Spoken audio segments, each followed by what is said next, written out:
Hello, welcome back Play Basic Coders. Let's take a look at PolyWOLF version 10.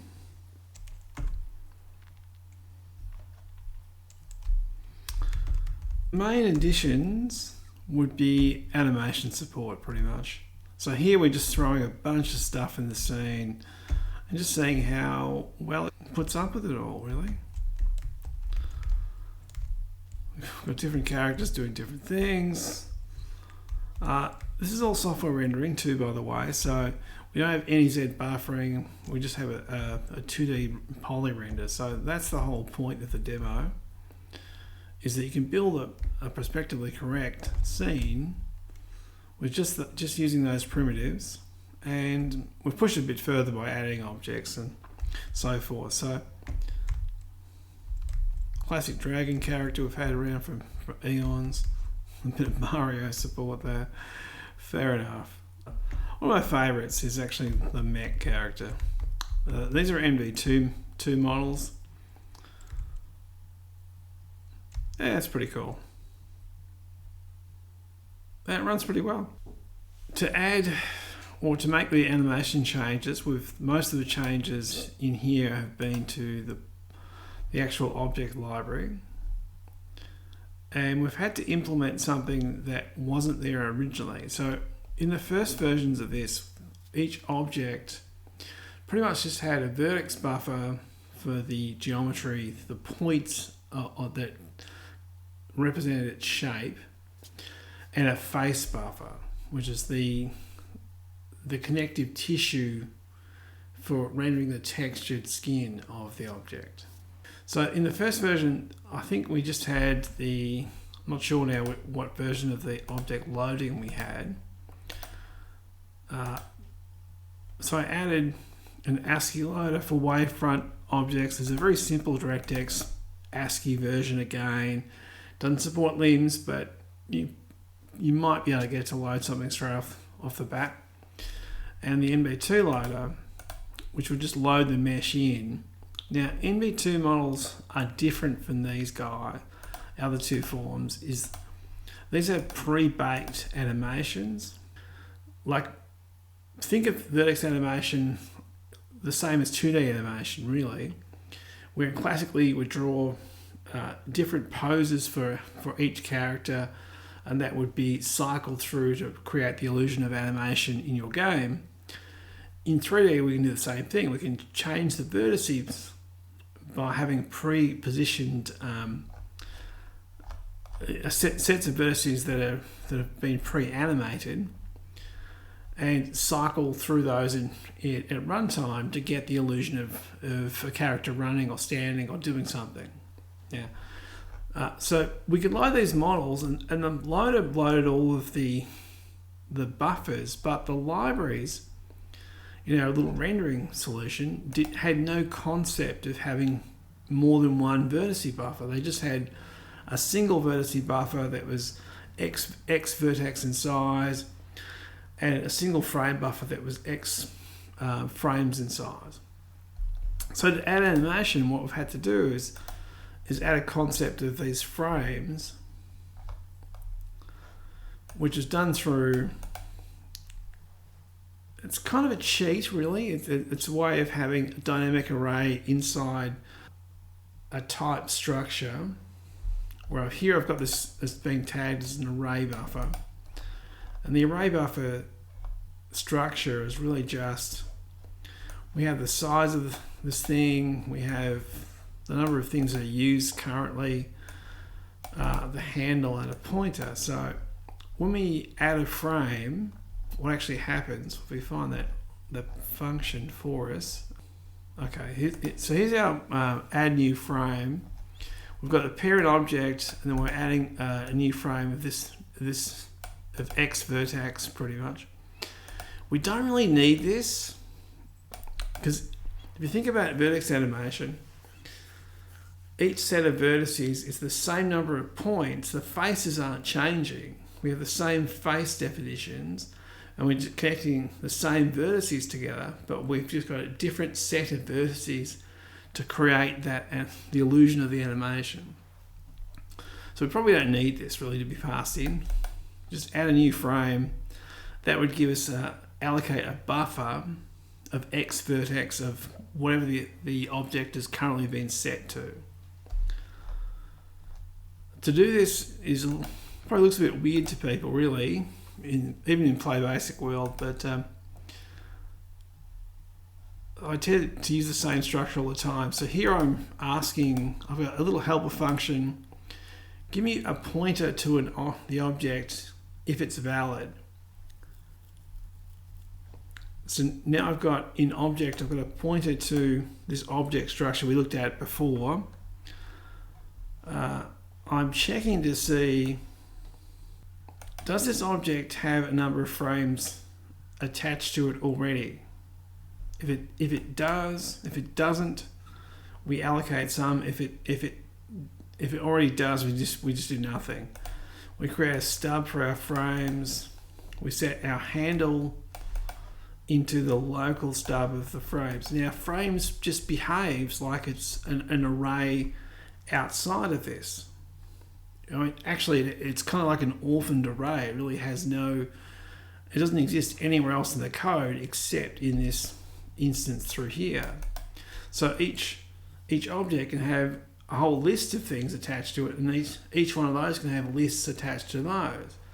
It's more convoluted than what it should be, but that's the way I've done it in here. So here, because we're adding a new frame, I'm just calling the free cell. Give us a free cell. Make sure it's currently that type in this array is not currently in use. If there's none available, it will resize the structure for us, and we're off to the races.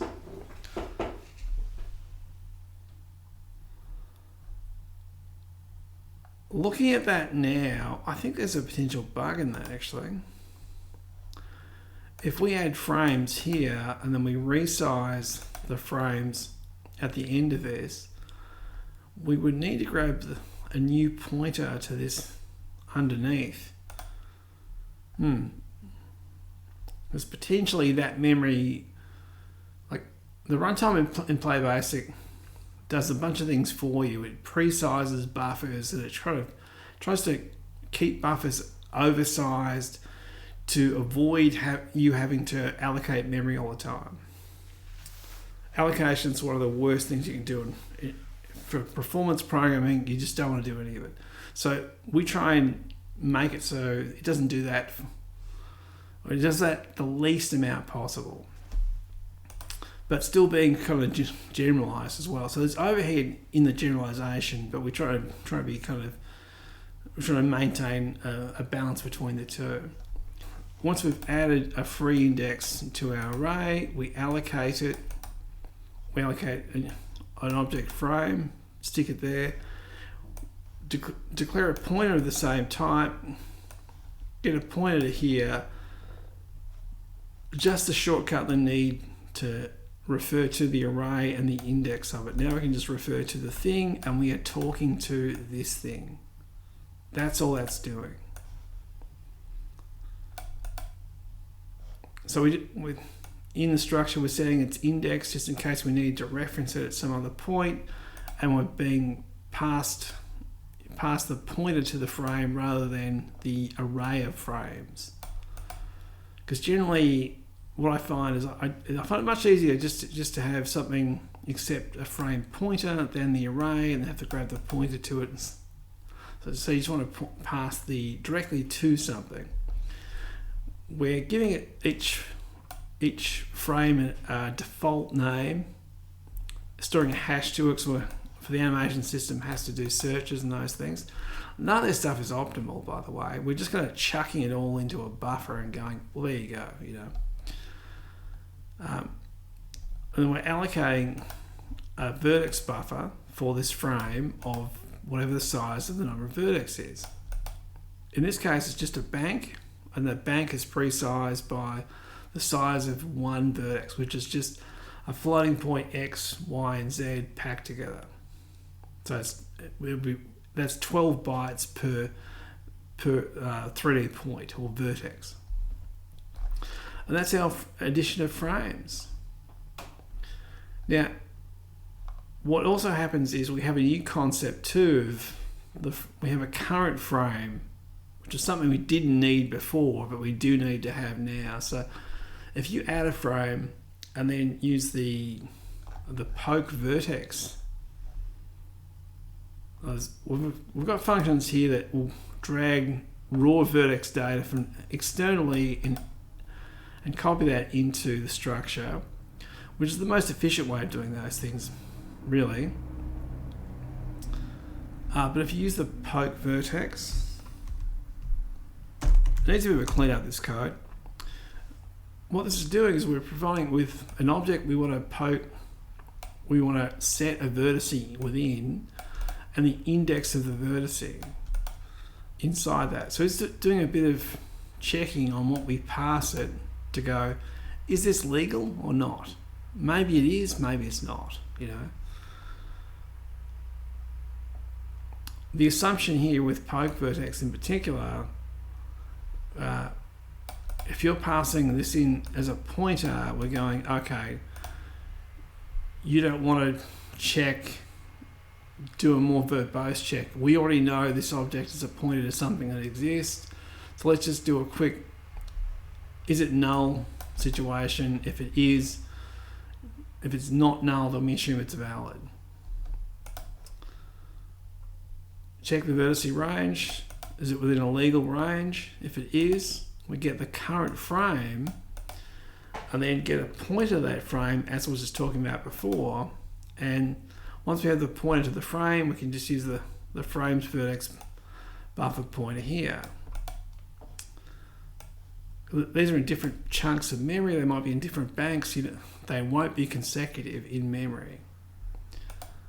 Each vertex will be within each frame, but if you're looking at frame 1 and frame 10, say, they would be two different buffers completely. So you can't just assume that you can just step through all the vertices, each buffer, by multiplying it by the number of vertices and this particular structure here size. You could, that's something I will probably add at some point, or something that you guys could add really if you wanted to. We've got a bit of a fail-safe here for debugging, just in case something's going wrong with the library. We don't want to be writing to a pointer that's uninitialized. So if the frame we try and write to isn't currently defined, we just reject it and go, nah, look, don't write to this thing. You could have like a debug mode for the library, have, you know,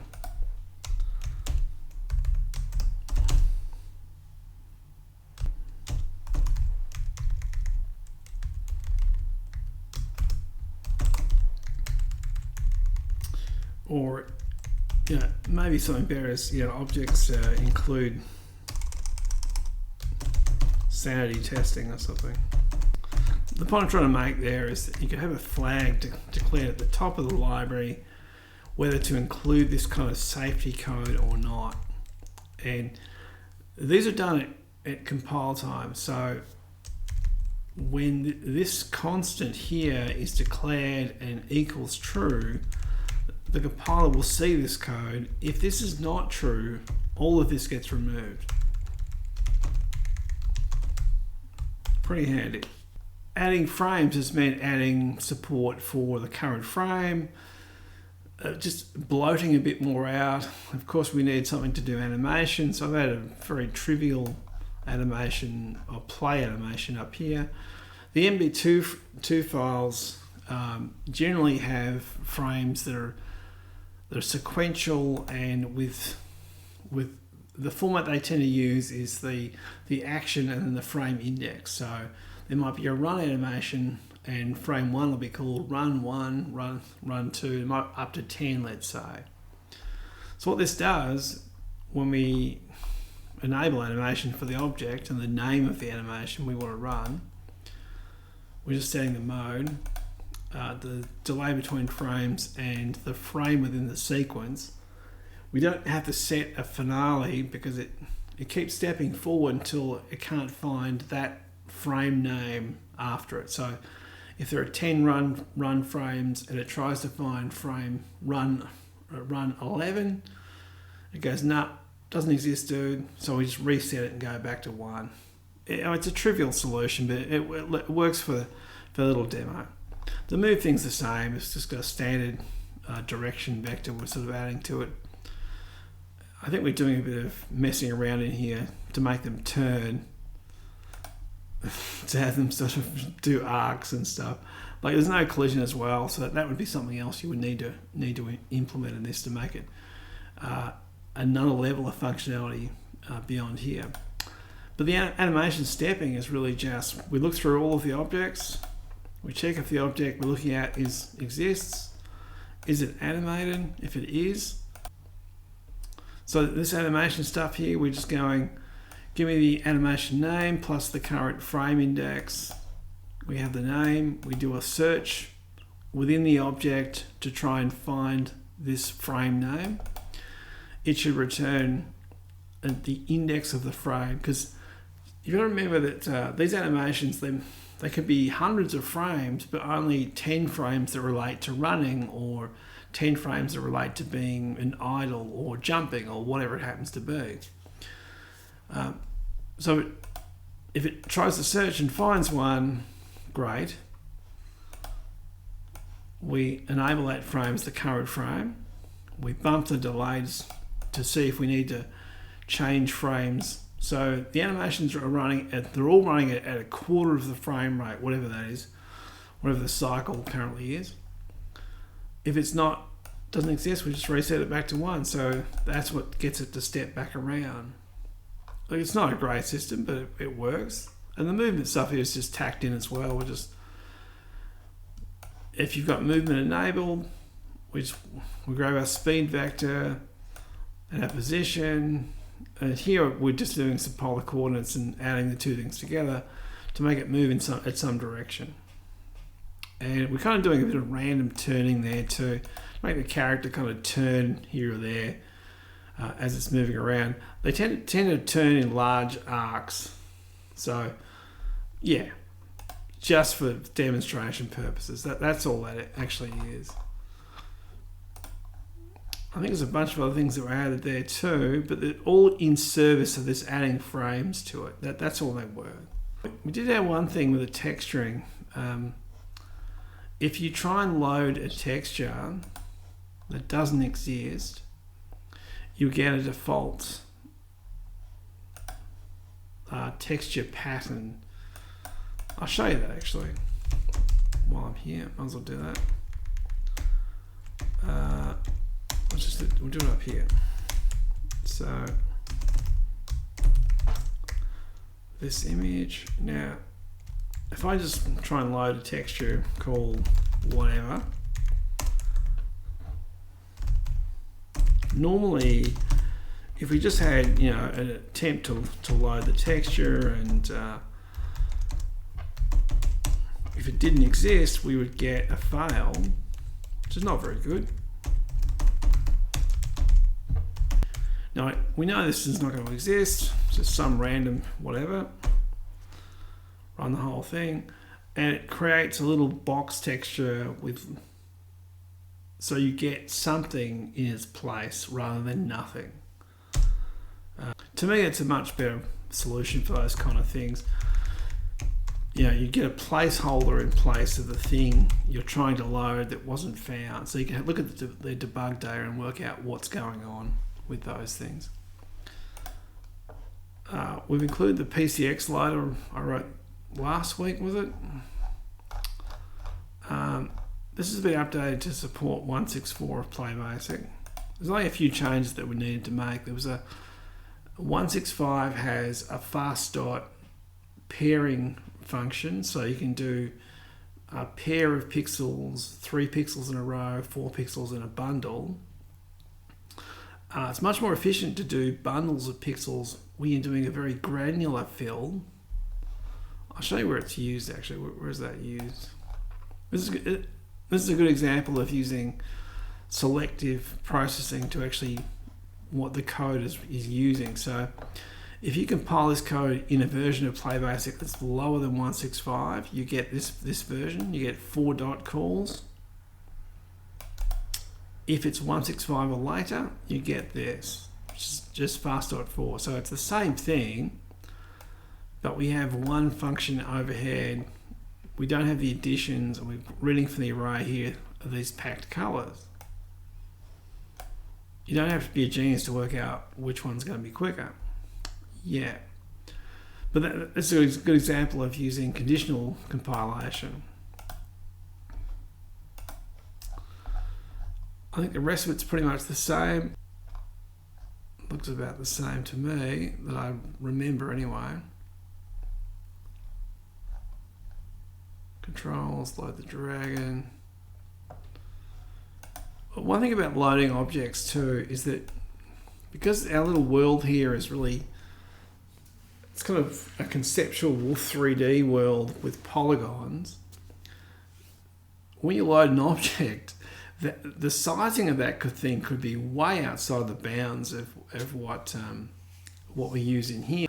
So we need to actually rescale them in proportions to that size. That's what this function here is doing, resize object to world size.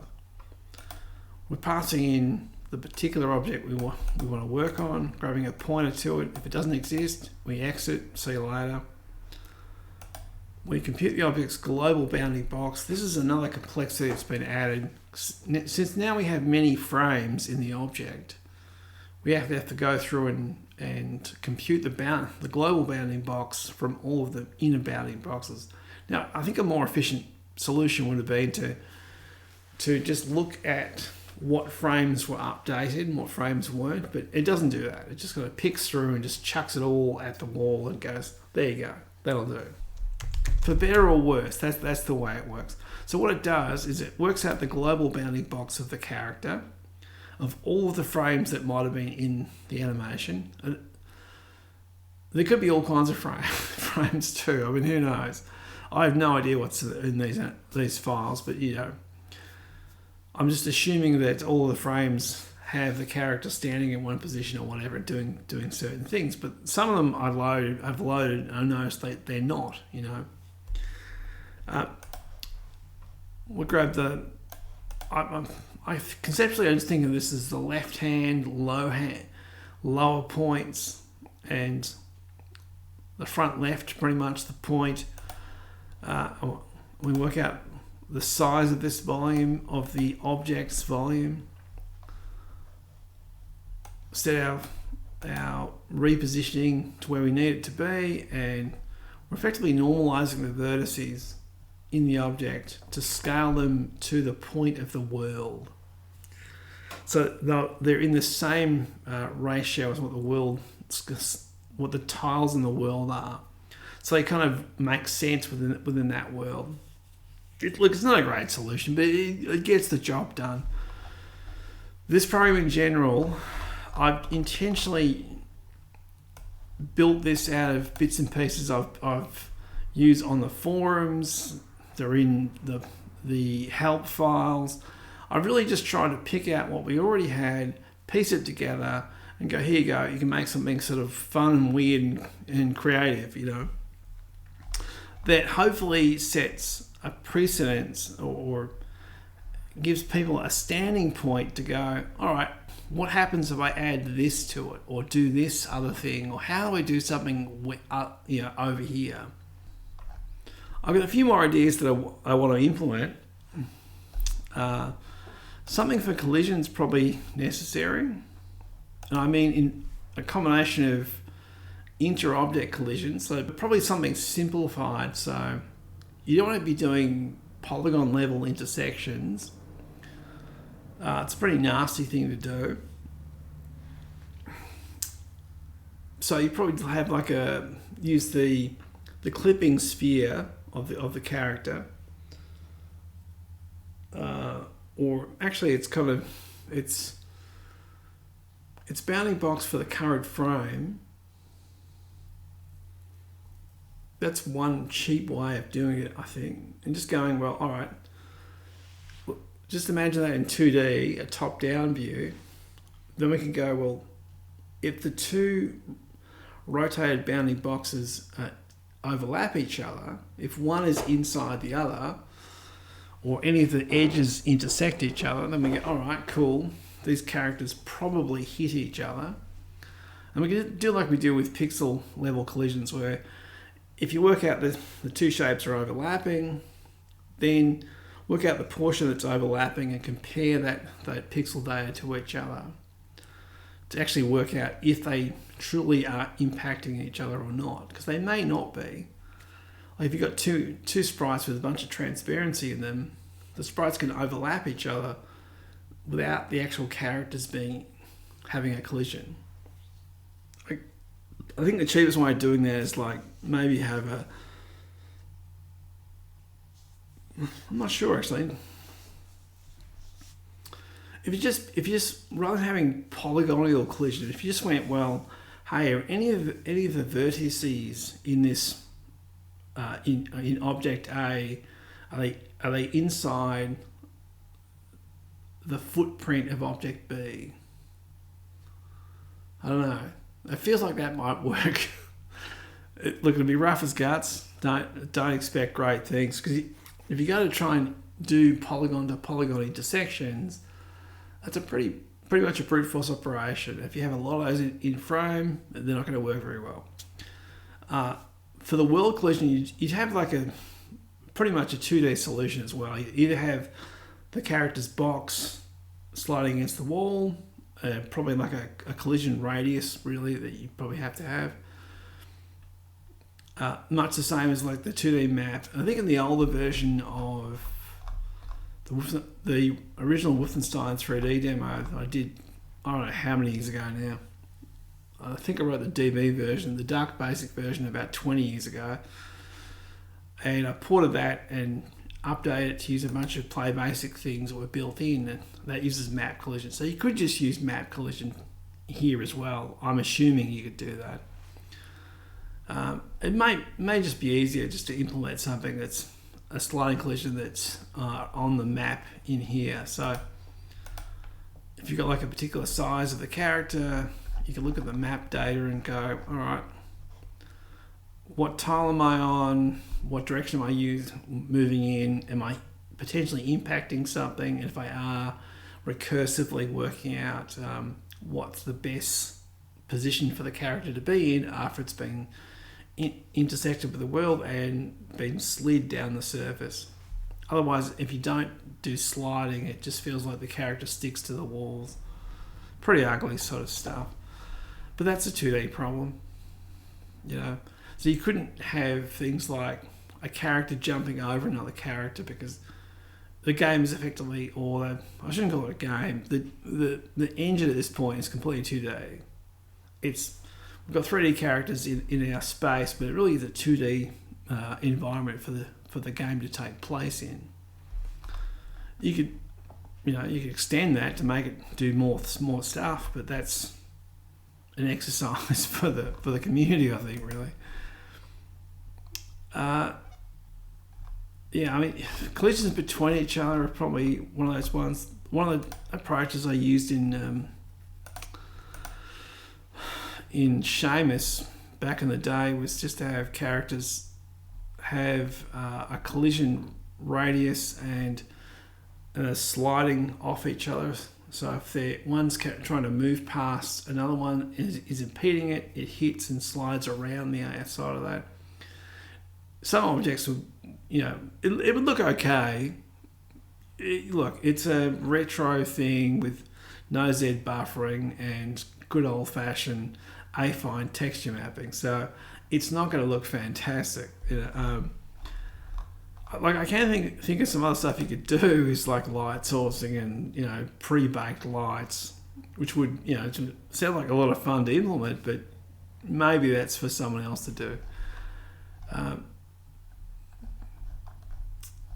Yeah, I mean, collision is probably a good one. Maybe a ray pick, which again the same's probably worth implementing. Like even a very simple ray pick is probably useful.